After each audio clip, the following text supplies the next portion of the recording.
नमस्कार दोस्तों, मैं हूं डॉक्टर विजय वर्मा, कंसल्टेंट फिजिशियन, डायबिटीज एवं थायराइड स्पेशलिस्ट। आप सभी जानते हैं कि हम इस कोविड-19 की सेकेंड वेव में या दूसरी लहर में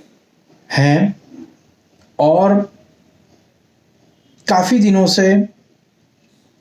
केसेस भी बहुत आ रहे हैं,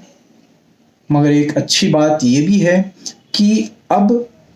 उसका पीक आ चुका है और धीरे धीरे वो प्लेटो बनकर कुछ दिनों में धीरे धीरे केसेस कम होते जाएंगे। आज हमें जो पुरानी तकलीफ़ें थी,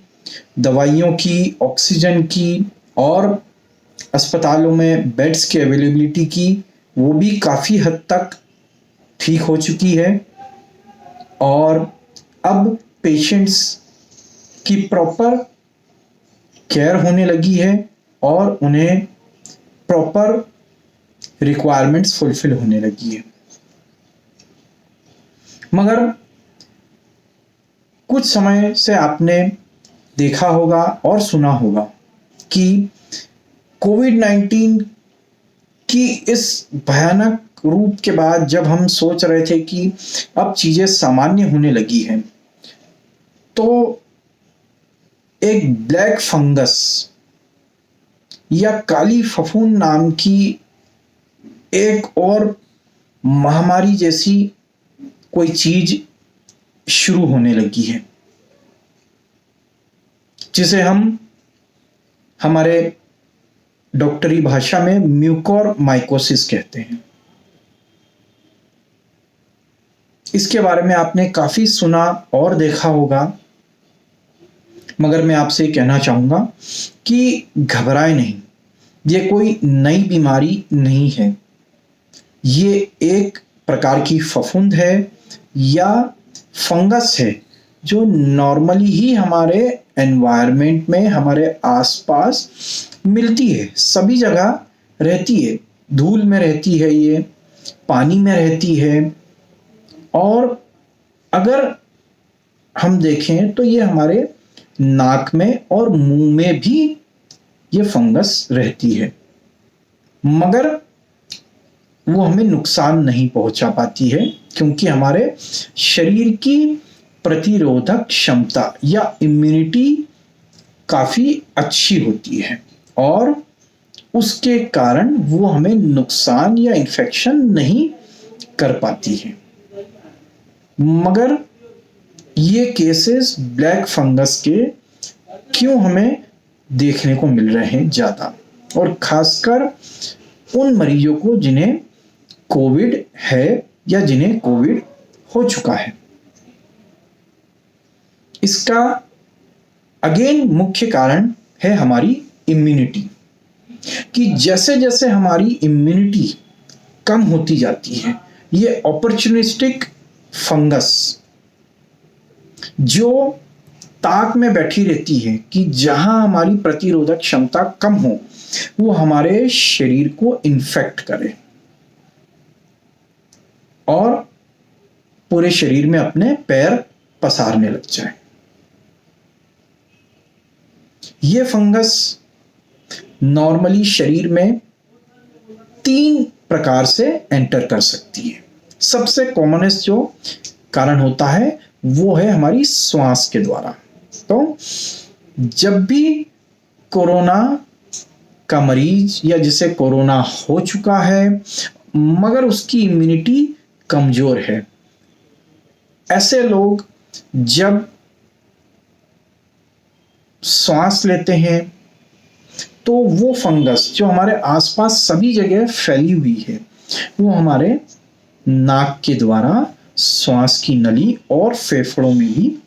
पहुंच सकती है और अगर हमारी इम्यूनिटी कमजोर है तो वो हमें नुकसान पहुंचाती है। दूसरा होता है ब्लड के द्वारा।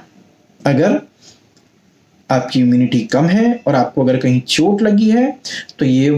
फंगस जो हवा में रहती है या पानी से उस घाव का टच होने पर वो हमारे ब्लड में चली जाती है। और तीसरा जो है वो खाने के द्वारा भी हो सकता है कि अगर हमारे हाथ गंदे हैं या कुछ ऐसी चीजें हैं जो जिस कारण फंगस हमारे हाथ पे लगी है, और वो अगर हम हमारे खाने के साथ लेते हैं तो भी वो हमारे शरीर के अंदर जा सकती है। मगर सबसे कॉमनेस्ट जो है वो हमारी श्वास के द्वारा जाता है, जिससे काफी लोगों को ये परेशानी जो है शुरू के लक्षण नाक में देखने को मिलते हैं। अब ये फंगस जो है ये ऐसे लोगों में ही होता है जिनकी इम्यूनिटी कम होती है, जैसे अभी कोरोना वायरस का हो गया। ऐसे पेशेंट्स जो कोरोना से ग्रसित हैं, आईसीयू में काफी लंबे समय तक हैं, उन्हें भी ये फंगस होने का काफी रिस्क रहता है। या ऐसे कोरोना के मरीज जिन्हें काफी हाई डोज में स्टेरॉइड्स दी गई हो, टोसी के इंजेक्शंस लगे हों जिन्हें, या फिर काफ़ी हायर एंटीबॉडी बायोटिक्स दी गई हो ताकि उनके शरीर पर कोरोना के दुष्प्रभाव को रोका जाए और उन्हें किसी भी प्रकार का लंग में या शरीर में कोरोना से नुकसान नहीं हो, इसलिए उनकी इम्यूनिटी कम करी जाती है। मगर इस इम्यूनिटी कम करने के साथ साथ जो हमें नुकसान उठाना पड़ता है वो होता है इस काली फफूंद या ब्लैक फंगस या म्यूकर माइकोसिस के इन्फेक्शन का रिस्क बढ़ना। अब ऐसे मरीज जो कंटिन्यूअस एडमिशन के बाद घर जाते हैं और अपनी इम्यूनिटी पर ध्यान नहीं देते हैं, या जिन्हें घर पर भी ऑक्सीजन लगती रहती है, उस ऑक्सीजन जो हमारा पानी के थ्रू ऑक्सीजन आती है, हमारा ऑक्सीजन का मास्क रहता है, वो अगर साफ नहीं हो, स्टेराइल नहीं हो, तो जैसा मैंने बताया कि ये फंगस वापस अंदर जाने का खतरा बना रहता है। तो अब हम इसे पहचाने कैसे? आप डिस्चार्ज होकर घर चले गए हैं, मगर इस फंगस का आपको ख्याल रखना है। तो ये शुरुआती कुछ लक्षण ऐसे होते हैं कि अगर उसी समय इसे पहचान लिया जाए और बराबर डॉक्टरी सलाह ली जाए तो काफी हद तक इसे हम स्टार्टिंग में ही गोलियों द्वारा कंट्रोल कर सकते हैं। और ये शुरुआती लक्षण होते हैं नाक में सूजन आना, या हमारी सूंघने की क्षमता कम हो जाना या बिल्कुल बंद हो जाना, नाक से काले कलर का डिस्चार्ज निकलना जो एक तरीके से फंगस ही होती है काली कलर की, नाक और आंखों के आसपास काले काले धब्बे होना स्किन के ऊपर, आंखों में सूजन आना, पलकों में सूजन आना, या फिर जो हमारे साइनस हैं नाक और आंखों के आसपास उसमें दर्द होना, बुखार आना, आंखों में जलन होना,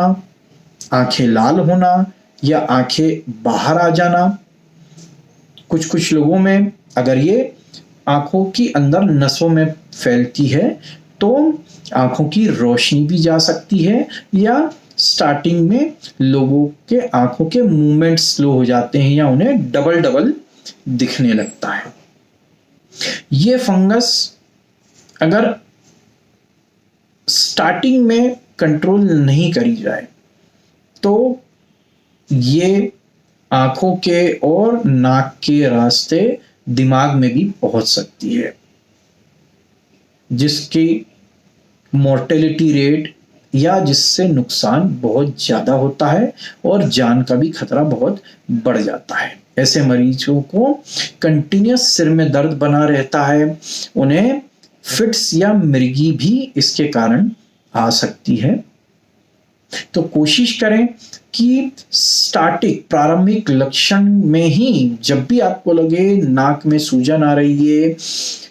और किसी प्रकार के ब्लैक स्पॉट्स बन रहे हैं या आंखों में हल्की सी भी सूजन आ रही है, तो अपने नाक कान गला विशेषज्ञ या आंखों के डॉक्टर को तुरंत दिखाएं।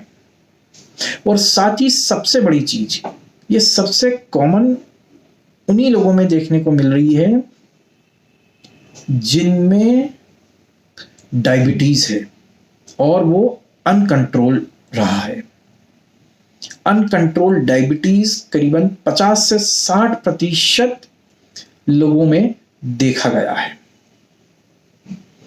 तो कोशिश करें कि एडमिशन के दौरान शुगर कंट्रोल रहे, आप छुट्टी होने के बाद जब घर पे आए तो आपकी शुगर अच्छी कंट्रोल रहे, और जो भी डॉक्टर ने सुझाया है आपको, अगर इंसुलिन की आवश्यकता है तो इंसुलिन ही लें। ऐसा नहीं सोचें कि हम घर पे आ गए हैं और हमारी पुरानी टैबलेट शुरू कर सकते हैं, क्योंकि शायद उन स्टेरॉइड्स की वजह से या आपकी इम्यूनिटी कम होने की वजह से या कोरोना वायरस खुद ही हमारे इंसुलिन बनाने वाले सेल्स को कमजोर करता है, उसके कारण आपकी शुगर बढ़ी हुई रह सकती है। तो कोशिश करें कि हर 3-3 दिन में शुगर चेक करते रहें, डॉक्टर की सलाह के अनुसार इंसुलिन या टैबलेट्स रेगुलर लेते रहें। और ऐसे मरीज जिन्हें रेगुलर डायलिसिस चल रहा है या कैंसर की थेरेपी चल रही है, वो अपनी थेरेपीज रेगुलर लेते रहें, और साथ ही साथ अपनी इम्यूनिटी का आप अच्छा ख्याल रखें। अगर आप इम्यूनिटी अच्छी बना के रखेंगे, अपने आसपास स्वच्छता रखेंगे, अच्छी हवादार कमरों में जहां सीलन नहीं हो, जहां धूप रोशनी बराबर आती हो, ऐसे कमरे में अगर आप रहेंगे तो ये ब्लैक फंगस होने के चांसेस आपको बहुत कम रहेंगे। तो एंड में मैं यही कहना चाहूँगा दोस्तों कि कोरोना से अगर आप ठीक हो गए हैं और आप आगे इस फंगस से बचना चाहते हैं तो अपनी इम्यूनिटी स्ट्रांग रखें, शुगर को कंट्रोल रखें, अपने आसपास का वातावरण जो है अच्छा रखें, साफ रखें। अगर आप ऑक्सीजन ले रहे हैं तो उस मास्क को और उस पानी को बराबर आप साफ रखें, स्टेराइल रखें, और कुछ भी छोटे मोटे लक्षण होने पर तुरंत डॉक्टर से सलाह लें। धन्यवाद।